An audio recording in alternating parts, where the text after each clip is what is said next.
सोचिए आप देश के किसी कोने में हैं, एक दुकान के सामने से जा रहे हैं जहां कुछ गुंडे एक 70 साल के बुजुर्ग को परेशान कर रहे हैं। दुकान के नाम को लेकर उन्हें डरा रहे हैं, धमका रहे हैं। इस स्थिति में आप क्या करोगे? ऑप्शन ए, खड़े होकर वहां फ्री में तमाशा देखोगे, अपने आप से कहोगे सब चंगा सी। ऑप्शन बी, चुपचाप पतली गली से निकल लोगे, घर पहुंचकर फैमिली से बोलोगे क्या जमाना आ गया है, छह। ऑप्शन थ्री, वारदात की वीडियो बनाओगे, पोस्ट करोगे, कमेंट्स में आउटरीच करोगे। और ऑप्शन डी, खुद ही भीड़ में घुस के गुंडों का सामना करोगे, 70 वर्षीय बुजुर्ग की मदद करोगे। अब आप पब्लिक पोल कर लो, फोन अ फ्रेंड कर लो, उसके बिना भी यह बात तो साफ है कि 99.9% लोग ऑप्शन ए, बी या सी चूज करेंगे। यह बात हमारे देश के नेताओं को, आतंकी संगठनों को भी अच्छे से मालूम है, इसीलिए वो खुले में शौच करते हैं और जो सभ्य समाज के लोग होते हैं अपना मुंह ढककर चुपचाप आगे बढ़ जाते हैं। आप इसे बुजदली कह लो या सिस्टम में विश्वास ना होना कह लो, लेकिन हमें मालूम होता है सही क्या है, गलत क्या है। लेकिन गलत के खिलाफ आवाज उठाने से हम डरते हैं। शायद मैं भी डरता। घर में परिवारजन इंतजार कर रहे हैं, क्यों आतंक का सामना करें, क्यों पुलिस के चक्कर, एफआईआर, फिर हो सकता है जेल में चक्की पीसिंग एंड पीसिंग। लेकिन दीपक कुमार, मोहम्मद दीपक ने ऑप्शन डी चूज किया। इसलिए नहीं कि वो किसी पार्टी विशेष से थे, किसी बड़े बाप के बेटे या सोशल मीडिया स्टार थे, बल्कि इसलिए क्योंकि इंसानियत हमें ये बेसिक नॉलेज देता है, ये चीज सिखाता है, जो गलत है वो गलत है। लेकिन उसे मालूम होना चाहिए था कि नए भारत में गलत के खिलाफ आवाज उठाना एक दंडनीय अपराध है। पुलिस गुंडों को रोकने से तो असफल रही, वो भी रिपब्लिक डे जैसे हाई सिक्योरिटी डे पर। लेकिन मोहम्मद दीपक पर एफआईआर करने में कोई देरी नहीं हुई। देश पोल्यूशन, करप्शन, क्राइम में डूब रहा है, लेकिन उस समय बजरंग दल सोता मिलेगा। लेकिन एक 70 साल के बुजुर्ग को वो ठीक से धमका नहीं पाए, ये उनके छोटे से ईगो पर हमला हो गया। तो उन्होंने दीपक के घर पर धावा बोल दिया, उसके घर को घेर लिया, उसके और उसके परिवारजनों को भद्दी भद्दी गालियां बकी। पुलिस वहां तमाशबीन खड़ी रही। पिछले एक हफ्ते में बजरंग दल वर्सेस मोहम्मद दीपक की कहानी सोशल मीडिया पर तूफान मचाई हुई है। लेकिन यह एक कहानी मात्र नहीं है, यह एक घटना नहीं है, यह कहानी एक चेतावनी है। कैसे आतंक हमारे देश के टुकड़े टुकड़े कर रहा है, कैसे लोगों की चुप्पी का फायदा उठाकर हमें कॉकरोच बना दिया जा रहा है, कैसे सरकार के पास अब देने के लिए कुछ बाकी नहीं रहा है, इसीलिए नफरत खैरात में बांटी जा रही है, कैसे हिंदू धर्म को खतरे में ढकेला जा रहा है, हमारे भगवानों का नाम कलंकित किया जा रहा है। लेकिन हम में हिम्मत नहीं है कि हम कुछ खुलकर बोल पाए। और जब दीपक ने आवाज उठाई तो करोड़ों देशभक्त और सच्चे हिंदुओं ने राहत की सांस ली कि चलो, जो काम हम नहीं कर पाए किसी और ने तो सही किया। आज दीपक के ऊपर जबरदस्त दबाव बना हुआ है। वो हेट इन इंडिया कार्यक्रम के लिए एक चुनौती बन चुका है। अरे गलती से 100 और दीपक पैदा हो गए ना, सरकार का पर्दाफाश हो जाएगा। अब भी अगर आप ये सोचकर बैठे हैं कि नहीं नहीं हमारी बारी थोड़ी ना आएगी, तो यह आपकी सबसे बड़ी भूल है। आज के वीडियो में कुछ कड़वे सच तो मैं उगलूंगा, शायद आपको पसंद ना आए, लेकिन एक भी बात मैंने फैक्चुअली गलत बोली तो देशभक्त चैनल कभी मत देखना, अनसब्सक्राइब कर लेना, चैलेंज है। लेकिन अगर आप सच्चे हिंदू हो, सच्चे देशभक्त हो, खून खौलेगा एपिसोड के अंत तक, जैसे मेरा अभी खौल रहा है। 26 जनवरी जब पूरा देश गणतंत्र दिवस मना रहा था, जिस दिन भारत के संविधान को अडॉप्ट किए 77 साल पूरे हो गए, जिस संविधान ने स्वतंत्र भारत देश की नींव रखी, सभी नागरिकों को बराबर का दर्जा दिया, अधिकार दिया, चाहे वो हिंदू हो, मुसलमान हो, सिख या ईसाई। उस पावन दिन पर उत्तराखंड के पौड़ी गढ़वाल जिले के कोटद्वार शहर में 30 सालों से शांति से चल रहे वकील अहमद की दुकान पर बजरंग दल के गुंडे आ धमकते हैं। मैं इन्हें कार्यकर्ता नहीं बोलूंगा, क्योंकि कार्यकर्ता किसी भी आइडियोलॉजी, किसी के पार्टी से भी हो, कार्यकर्ताओं में कुछ इंसानियत होती है। भारत देश की जो सभ्यता होती है, कुछ हद तक तो वो उनमें होती है। अब इन दंगइयों को बुजुर्ग वकील अहमद से दिक्कत क्या थी भाई? ऐसा क्या कर दिया? क्या वो टेरर फंडिंग वगैरह कर रहे थे, कुछ बीफ वगैरह बेच रहे थे अपने दुकान में, या रास्ते पर नवाज ऑफर कर रहे थे? नहीं नहीं नहीं नहीं। वकील अहमद का अपराध यह था कि उनके दुकान का नाम, इतने सालों से उनके दुकान का नाम बाबा स्कूल ड्रेस एंड क्लोथिंग था। और बजरंग दल का मानना यह था कि दुकान के नाम से बाबा शब्द तुरंत हटाया जाए, क्योंकि यह शब्द हिंदू धर्म से जुड़ा हुआ है। दुकान के सामने भीड़ जमा होने लगती है, आवाजें ऊंची होने लगती हैं, माहौल गरमाने लगता है। और इसी समय पर वहां दीपक कुमार की एंट्री होती है, जो अकेले बेबाक तरीके से पूरे मॉब के सामने खड़े हो जाते हैं और बहुत ही शांत, सटीक और सोच समझकर बातों के जरिए अपने दोस्त विजय रावत के साथ मिलकर सिचुएशन को संभालते हैं, डिफ्यूज करने की कोशिश करते हैं। अब सबसे पहला सवाल तो यहां उठता है कि क्या अब हिंदुओं को मंदिर, धर्म परिवर्तन, बीफ, जिहाद के बाद ऐसे चोमू वजहों से भटकाया जाएगा? यह पूरा हंगामा जो एक हफ्ते से चल रहा है वो बाबा शब्द की वजह से चल रहा है। सुधीर जी अगला डीएनए शो कर डालेंगे बाबा जिहाद को लेकर। लेकिन यह शब्द खुद ही पर्शिया, तुर्की से आया हुआ है। बाबा सिद्दीकी, अगर आपको याद है, महाराष्ट्र में एमएलए भी हुआ करते थे, उनका जो असैसिनेशन हो गया था उससे पहले। तो ये कौन सी किताब पढ़कर बजरंग दल के लोग आए हैं बाबा शब्द को हिंदू बताने वाले? कोई सेंस है इस बात की? लेकिन शायद बजरंग दल से पढ़ाई लिखाई की उम्मीद करना ही हमारी गलती है। लेकिन आपका क्या? आप तो पढ़े लिखे हो, लेकिन आंखें मूंद कर बैठे हो। Nazi Germany style economic boycott चल रहा है पूरे समुदाय का। लोगों को दुकानों के अंदर घुस घुस कर उनकी इन्वेस्टिगेशन हो रही है, इंटेरोगेशन हो रही है, जांच पड़ताल हो रही है, उन्हें बाहर खदेड़ दिया जाता है और आप शांत होकर कह रहे हो वाह क्या सीन है। पुराने भारत में दीपक ने जो किया कोई बड़ी बात नहीं होती, लेकिन नए भारत में आतंकवादियों के सामने ऐसे खड़े होना कोई क्रांति से कम नहीं। दीपक का वीडियो सोशल मीडिया पर वायरल हो जाता है, लाखों करोड़ों लोग इसको देखते हैं। दो तरह के रिएक्शन आना शुरू होते हैं। पहला, वो लोग जो अब भी दंगइयों के साथ सहानुभूति रख रहे थे, उन्हें लगता है कि देश हमारा है, दूसरे लोगों को बाहर निकालो। ऐसे लोगों का पूरी तरीके से कॉकरोच बन चुका है, उनका कोई इलाज नहीं है और ना ही वो हिंदू धर्म को मानते हैं, समझते हैं। क्योंकि हमारा धर्म एक दुकान के नाम से कभी भी आहत नहीं हो सकता है। इतनी इनसिक्योरिटी हमारे धर्म में तो नहीं है। दूसरा रिएक्शन, वो लोग जो ये सब चिंटूगिरी देखते हुए अपने आप को सालों से अनकंफर्टेबल फील करते आए हैं, उन्हें बुरा लगता है, उन्हें गुस्सा आता है, लेकिन वो अपने गुस्से को, अपने जो हताश होने वाली फीलिंग को, उसे वेंट नहीं कर पाते हैं। वो कहते हैं हमारे पास ना पावर है, ना हमारे पास पैसा है और हमारे ऊपर केस हो जाएगा, इस सब में हम नहीं इन्वॉल्व होना चाहते हैं। तो वो प्राइवेटली अपने दोस्तों को वीडियो शेयर करते हैं, थोड़ा सा कोस कास देते हैं और अपने काम पर निकल जाते हैं। यही प्रैक्टिकल ऑप्शन है, क्योंकि आज के इंडिया में चुप रहना सबसे सेफ और प्रैक्टिकल ऑप्शन है।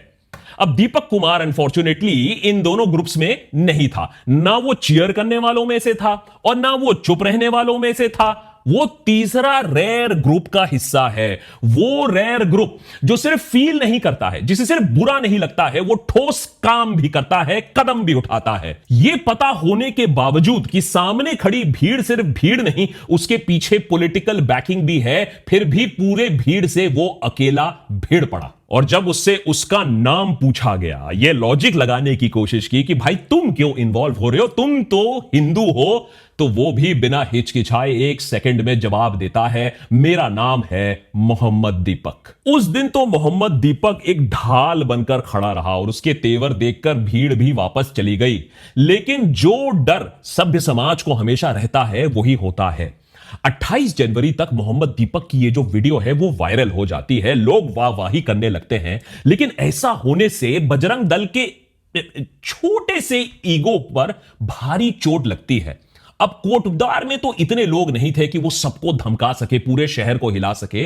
तो देहरादून से 150-200 बजरंग दल के गुंडों को इंपोर्ट किया जाता है और उन्हें अपना फ्रस्ट्रेशन फिर दीपक पर वो निकालना शुरू करते हैं। दीपक के घर को घेर लेते हैं और उसे और उसके घर वालों को भद्दी भद्दी गालियां बकी जाती हैं पुलिस और मीडिया के सामने। मोहम्मद दीपक की जिम के नीचे और ये मुल्ले की पैदाइश का जिहादी, बाप को सर पे टोपी लगाने वाला, खुद का बाप का खतरा करवाने वाला। अब बजरंग दल की भी यहां मजबूरी है, ये काम करना उनके लिए भी बहुत जरूरी था, क्योंकि कल को दीपक से इंस्पिरेशन अगर लोगों ने ले लिया तो बजरंग दल को अपनी दुकान बंद करनी पड़ेगी। लोग उसके सामने ढाल बनकर खड़े हो जाएंगे और उसके ऊपर अपने गटर मुंह से भगवान श्री राम का नाम पे जो इन लोग ने गंदी गालियां बकी, डेथ थ्रेट्स दिए, इतना कि एक हट्टा खट्टा दीपक भी, उसके भी आंसू निकल गए। ये है नए इंडिया की नई सच्चाई। फैमिली को गाली दे रहे थे, मेरी माँ को गाली दे रहे थे, मेरी आंख से आंसू आए हैं, मेरी रूह कांप गई उस टाइम पर। मेरी माँ वहां खड़ी थी, अब आप सोच रहे होंगे कि इतना कुछ बवाल हो गया, पुलिस ने भी देखा क्या हुआ, उसे दीपक की जान बचाने के लिए फोर्स का इस्तेमाल करना पड़ा, कैसे पुलिस के सामने बजरंग दल के गुंडों ने लोगों को धमकाया, उन्हें भद्दी गालियां बकी, तो सारा कुछ तो रिकॉर्ड पर है। एक्शन तो होगा। पुलिस ने एक्शन लिया, बिल्कुल लिया, काफी भारी भरकम एक्शन लिया है। वैसे एफआईआर दर्ज की गई भाई साहब, हैं under sections 1152 voluntary causing hurt, 191 rioting, 351 criminal intimidation, 352 breach of peace. अरे एडिटर, ये क्या गलत विजुअल लगा दिया तुमने? आए, मैंने कहां बोला ऐसा है? अरे मैंने एफआईआर दर्ज हुई है, बात सही है, लेकिन एफआईआर किस पर दर्ज हुई है? मैंने कहां बोला एफआईआर दर्ज हुई, बजरंग दल के खिलाफ नहीं हुई। पौड़ी गढ़वाल के पुलिस ने एक प्रेस रिलीज करके यह बताया कि दीपक और उसके दोस्त विजय रावत के खिलाफ यह एफआईआर रजिस्टर की जा रही है। यह किया गया है कमल पाल के कंप्लेंट की वजह से, जिसने यह एलिगेशन लगाया कि दीपक और विजय ने गाली बकी बजरंग दल के कार्यकर्ताओं को, उनको उनका काम नहीं करने दिया। ये पता नहीं कौन सा काम, लेकिन उनको उनका काम नहीं करने दिया, उन पर अटैक किया, फोन छीना, 3000 रुपए की चोरी की। और इसीलिए देखिए पुलिस कैसे हरकत में आ गई, इतनी दबा के एफआईआर कर दी। और अब इसके बारे में जब अजीत अंजुम पूछने गए पुलिस से कि भैया ये धाराएं क्यों लगाई गई, तो पुलिस को बहुत बुरा लगने लगा। सर आप पूछने पर अगर ये करें दंगा करवाएंगे, और जो दंगा करने के इरादे से शहर में हूटर, तो आप किस तरह से बात करें? बात होती है ना, लेकिन हमको स्थिति को संभालना भी है ना यहाँ पर। और मैं ये भी नहीं है कि आप मैं कोई ऐसी चीज नहीं करूंगा मतलब स्थिति खराब हो, मेरी भी ड्यूटी है नागरिक के तौर पर।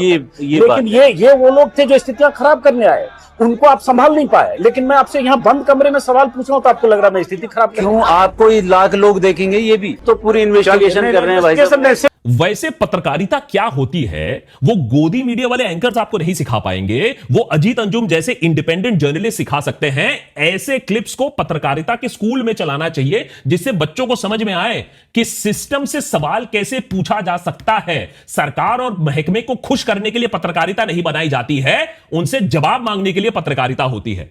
वैसे एक दूसरी एफआईआर दर्ज हुई है, वैसे ऐसी बात नहीं है कि नहीं हुई है एडिटर, हुई है, बजरंग दल के खिलाफ हुई है, जो दीपक के घर को घेर लिए थे, गाली बक रहे थे। लेकिन मजे की बात बताएं, न्यू इंडिया वाली बात है कि उत्तराखंड पुलिस ने एफआईआर में किसी का नाम नहीं लिखा है। FIR is against unknown person, जबकि वीडियो एविडेंस में लोग ओपनली दीपक को थ्रेटन कर रहे हैं, एंटी मुस्लिम स्लोगन लगाए जा रहे हैं, सब कुछ रिकॉर्ड पर है। लेकिन पुलिस को किसी के बारे में कुछ नहीं मालूम है, किसी का नाम नहीं मालूम है। ऐसा लग रहा है कि वो मुखौटे पहने हुए थे। इसीलिए एक सैल्यूट तो बनता है उत्तराखंड पुलिस को। चलो पुलिस ने इन्हें पहचाना नहीं, लेकिन सोशल मीडिया पर इन्हें साफ साफ पहचान लिया गया। और उस जिहादी की औलाद दीपक मोहम्मद को तेरे कोट द्वार में बजरंग दल पहुंच चुका है। तो टीवी के डब्बे खा के तेरे दिमाग की तारें हिल गई हैं।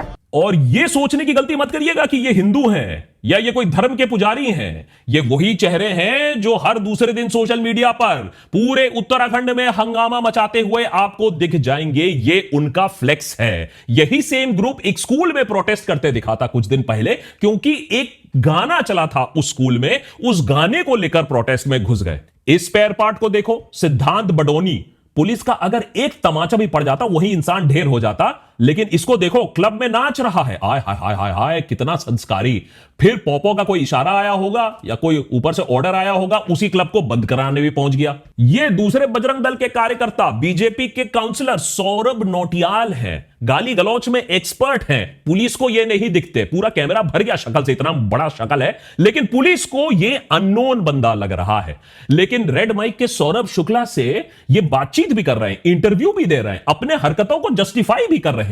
मैं ये मानता हूँ कि इसमें जो सबसे बड़ा दोषी है वो बाबा गारमेंट्स वाला दोषी है। हम लोग तो ये मानते हैं कि ये शब्द हमारे हैं, तो आप दूसरे धर्म के व्यक्ति के नाम पे दुकान क्यों खोल रहे हैं? सवाल तो बनता है, क्यों राज्य पुलिस ने इन सारों को खुली छूट देकर रखी है? किसके ऑर्डर पर यह सब कुछ हो रहा है? क्या इनके मन में पुलिस को लेकर एकदम डर खत्म हो चुका है? इन पर एक्शन लेने की जगह पुलिस इन्हें और इनकी गाड़ियों को रास्ता दे रहे हैं, हूटर बज रहे हैं। और पुलिस ही क्यों, आपने भी तो इन्हें खुली छूट देकर रखी है। किस बात का इंतजार कर रहे हैं? जब बात तुम्हारी बहन और बेटी पर आएगी तब सोया हुआ हिंदू जगेगा तुम्हारे अंदर। जैसे काशी में अभी हिंदुओं को समझ में आ रहा है कि बुलडोजर तो सब पे चलता है, उन पर भी चलता है।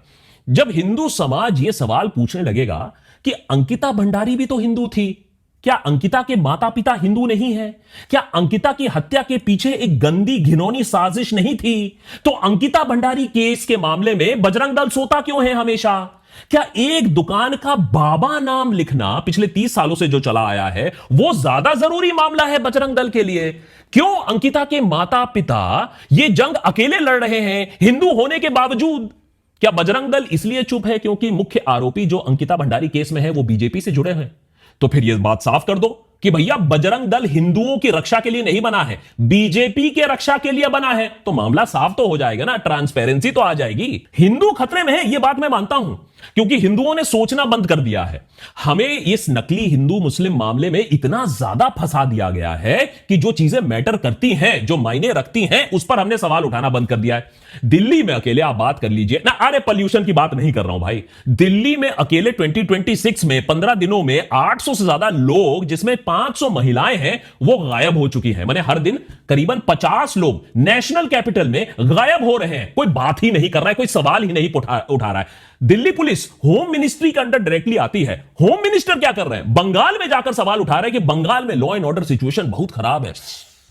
एक जागरूक हिंदू ऐसी बचकानी बातों पर हंसता, 2-4 सवाल उठाता। क्या यह बात समझना इतना मुश्किल हो गया है हमारे लिए कि हिंदू मुस्लिम वाले मामले में यह किया जा रहा है हमारा ध्यान कॉन्स्टेंटली भटकाने के लिए? क्या यह सब एक्शन ये जो बजरंग दल वाले कर रहे हैं अपने आप हो रहा है? दिस इज ऑल ऑर्गेनिक है? इसके पीछे कितनी सोच लगी होगी, कितनी थिंकिंग लगी हो रही? क्या ये हिंदू नहीं सोचता है? इतना सो रहा है गहरी नींद में? जहां बड़े बड़े मैटर्स कभी मेन स्ट्रीम मीडिया तक आ नहीं पाते हैं, वहां छोटे से छोटा बाबा नाम है दुकान का, वो एक हफ्ते तक मीडिया पर सवाल चले जाता है। इसके पीछे जो कंस्पिरेसी है वो समझ में नहीं आता हिंदुओं को। ये जो हेट है ना, ये पॉलिटिकल मुद्दा नहीं है, ये इलेक्शन का भी मुद्दा नहीं है, ये पॉलिसी डिबेट भी नहीं रह गया है, वो तो पुरानी बातें हैं। ये बस अब एक आदत बन चुकी है। कुछ इंडिविजुअल्स को, बजरंग जैसे इंडिविजुअल जैसे संगठनों को, उनको रास्ते में खुला छोड़ दो और नफरत फैलती रहे।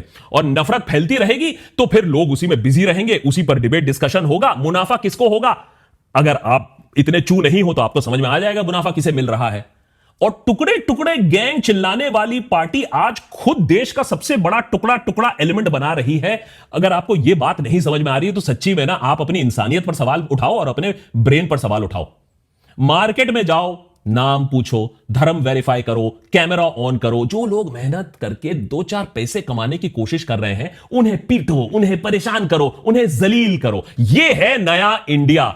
और फिर हिंदू सोचता है 10 साल से पैसे नहीं बढ़ पा रहे, हमारी जिंदगी वहीं के वहीं अटकी पड़ी हुई है। 99% के लिए तो हाँ, 1% मर्सिडीज और रोल्स रॉयस में घूम रहा है।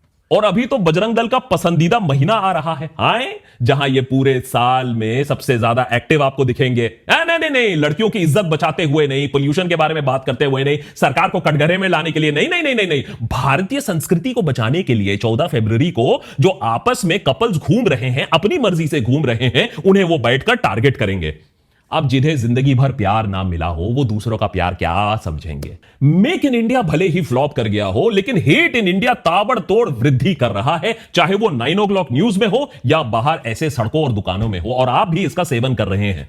अगर हेट का स्टॉक एक्सचेंज होता, अगर इसको एक आईपीओ करके लिस्ट किया जा सकता, तो हम सबसे बड़ी इकोनॉमी बन चुके होते और बजरंग दल एनवीडिया और माइक्रोसॉफ्ट से ज्यादा महंगी कंपनी होती। अगर हिंदू सच में जगा होता तो वो पूछता कि भगवान हनुमान कभी किसी निहत्थे बुजुर्ग पर हाथ उठाते?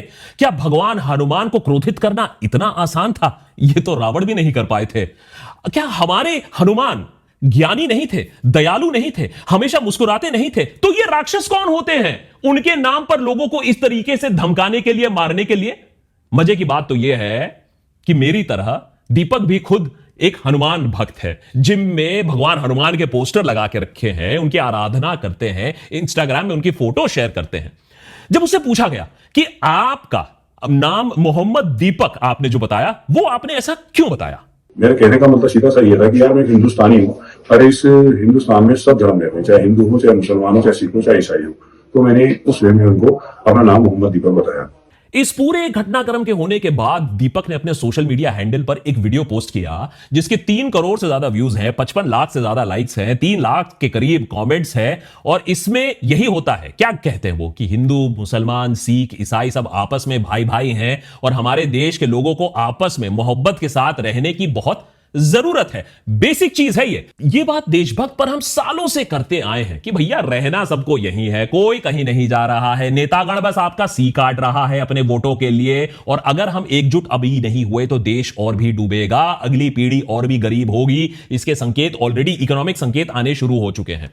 अगर आप दीपक की वीडियो के रिस्पांस को जांचोगे तो आपको समझ में आ जाएगा कि पब्लिक स्पेस में एक गहरी खामोशी थी हिंदू मुस्लिम भाईचारे के बारे में बात करने की, इस बेसिक चीज के बारे में बात करने के लिए कि पहले हमें इंसान और इंसानियत देखना होगा। यह ना कि कोई हिंदू है मुसलमान है फिर हम एक्शन लेंगे। हां, कुछ चवन्नी छाप नेता जरूर हैं हमारे देश में जो कहते हैं रिक्शे वाले को 1 रुपया मत देना, है ऐसे बनेंगे हम विश्वगुरु, ऐसे डिफीट करेंगे हम चाइना को, 1 रुपया मत देना।